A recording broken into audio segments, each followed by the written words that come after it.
When I heard the leading candidate of the great Republican Party step up and say that he would ban one religion across the board for entry into this country,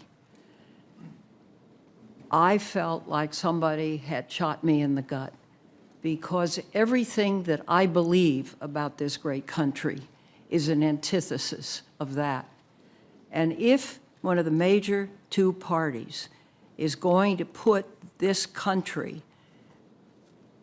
in a position to violate the basic tenet on which it was founded, and that's separation of church and state, it's a whole different situation for the United States. It's one thing to be in the majority religiously. It's another thing to be in the minority religiously. And we've all seen prejudice and bias one way or another affect individual lives, sometimes our own.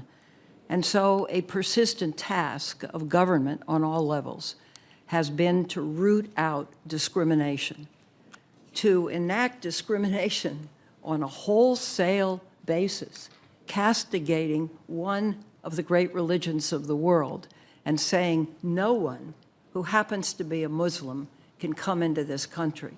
He has tried to backtrack. He has said, oh, I'm a great friend of Muslims. I'm the best friend Muslims will ever have. Well, that's just sheer hypocrisy.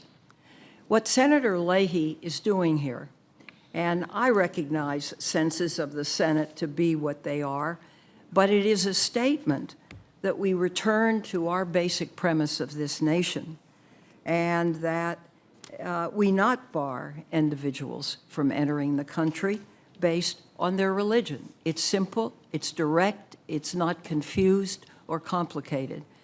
And I really think we have a need to take this vote.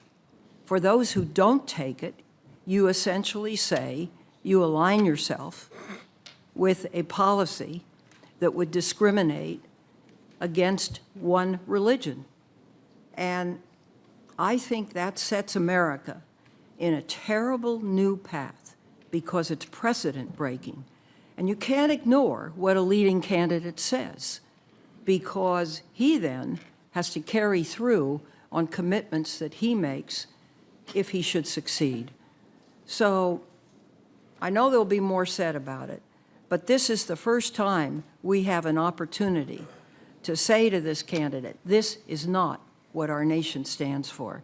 It is the antithesis of everything we have fought to achieve. So I hope every member of this committee votes with great pride yes on the Leahy amendment.